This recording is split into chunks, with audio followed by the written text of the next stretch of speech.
Park విల్లాలో Vijayasai Reddy TD Janardhan భేటీ అయ్యారన్న వార్త పైన YCP తన ఇష్టారీతిన ఫేక్ ప్రచారానికి పాల్పడుతుంది. తన విజిట్ వెనుక ఏం జరిగిందో విజయసాయిరెడ్డి వివరణ ఇచ్చారు. నేను మౌనంగా ఉండటం వైసీపీలో కోటరీకి అస్సలు నచ్చటం లేదన్నారు. అందుకే నాపై వైసీపీ సోషల్ మీడియాలో అబద్ధపు పోస్టులు పెడుతుందని, నన్ను కెలకటం అండ్ ఇరిటేట్ చేయడం వల్ల నేను తప్పనిసరి పరిస్థితుల్లో రియాక్ట్ అవుతున్నానన్నారు విజయసాయి. జగన్ కోటరీ అనాలోచిత చర్యల వల్ల పార్టీలో నెంబర్ 2 ప్రాధాన్యత కావాలనుకుంటున్న వారికి ప్రయోజనం ఉంటుందేమో, కానీ జగన్కి ఎలాంటి ప్రయోజనం ఉండదు.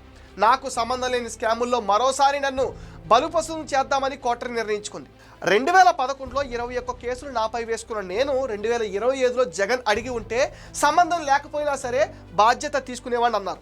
కోటరీ వాళ్లే నాకు వెన్నుపోటు పొడిచారు. 3 తరాలుగా ఆ కుటుంబానికి సేవ చేసిన నన్ను కోటరీ మాటలు నమ్మి జగన్ పక్కన పెట్టారు. ఎవరో కోటరీ చేసిన నేరాలు తన నెత్తిపైన వేసుకుంటే సాయిరెడ్డి మంచోడు, అలా చేయకుంటే చెడ్డవాడవుతాడా? అలా చేయకుంటే వెన్నుపోటుదారుడవుతాడా? అలా చేయకుంటే టీడీపీకి అమ్ముడుపోయిన మనిషి అవుతాడా? నేను ఘట్టమనేని ఆదిశేషగిరిరావు ఇంటికి వెళ్ళా. నాకు స్వర్గీయ కృష్ణ గారి కుటుంబానికి 2 దశాబ్దాల అనుబంధం ఉంది.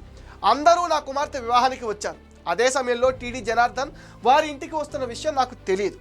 మా ఇద్దరి మధ్య ఎలాంటి చర్చలు జరగలేదు. నేను టీడీపీలో చేరాలనుకుంటే బహిరంగంగానే నారా లోకేష్, చంద్రబాబుని కలుస్తా.